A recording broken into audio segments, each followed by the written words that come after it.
Let's read.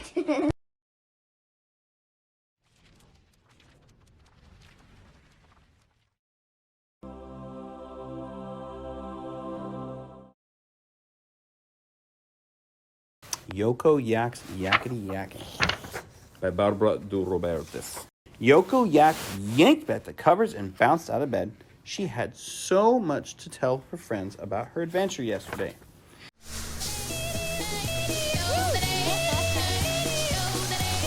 Yoko sang in the shower. Yay for school today, Yoko chanted as she dressed. Mama Yak called to Yoko. Are you ready for breakfast? Yep, Yoko yelled back. Yogurt's yum, yummy in my tummy, Yoko chattered as she ate. Don't talk with your mouth full, Yoko, said Papa Yak. Don't talk, period, please, said Yoko's younger sister, Yolanda. You're always yakety yakking. I am not, Yoko yelped. Yoko zipped into the yard at Alphabety's school. Yo, Polly, she said. Yo, Sammy, yo, Bobby, I went kayaking yesterday. Alphabety rang the bell. She smiled at Yoko. We all want to hear about your kayak adventure. Today is a very busy day. Tomorrow afternoon we'll have sharing time. You can tell us about your trip then. But Yoko couldn't wait. She started telling Polly Porcupine about the kayak trip during math. We kayaked down Coyote Canyon, said Yoko. Shh, whispered Polly. We're supposed to be doing math. During silent reading time, Yoko started telling Sammy Skunk about the kayak trip. Sammy put his finger to his lips. We're supposed to be reading silently. Next, it was time for art. Alphabety smiled at Yoko. You can draw a picture of your kayak trip. Okay, said Yoko. But Yoko also wanted to talk about her kayak trip. She started whispering to Bobby Babu. Bobby put a hand over his ear. I can't think why you're yakking in my ear, Yoko. You're a very yakety yak today. Yoko burst into tears. Alphabety hurried back to Yoko's desk. Bobby called me a yakety yak, Yoko yowled. Bobby said, I'm sorry, Yoko. I do want to hear about your kayak trip, but not right now. Alphabety whispered to Yoko, tell us about your trip with your drawing, and if you can be quiet, little yak during class time, you may talk first during share time tomorrow. The next morning, Yoko was early for breakfast. She was wearing her Coyote Canyon t-shirt. She was holding her Coyote Canyon yo-yo, and she was absolutely quiet. Yolanda looked at Yoko. Then she looked at Papa. What's wrong with Yoko? She's not yakking. Yoko dipped her toast in her egg yolk and popped it in her mouth. She smiled at Yolanda as she chewed with her mouth shut. When Yoko arrived at school, she smiled and waved at her friends. She smiled and waved at Alphabety. Yoko waited for math to begin. She was very quiet. Are you okay? Asked Polly Porcupine.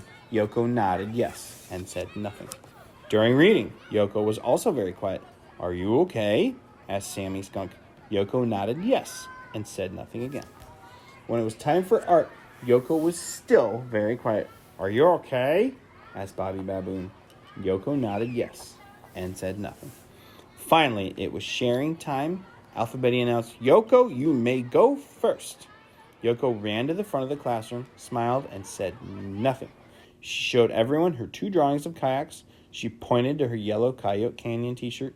She demonstrated her yellow Coyote Canyon yo-yo, all without saying a word.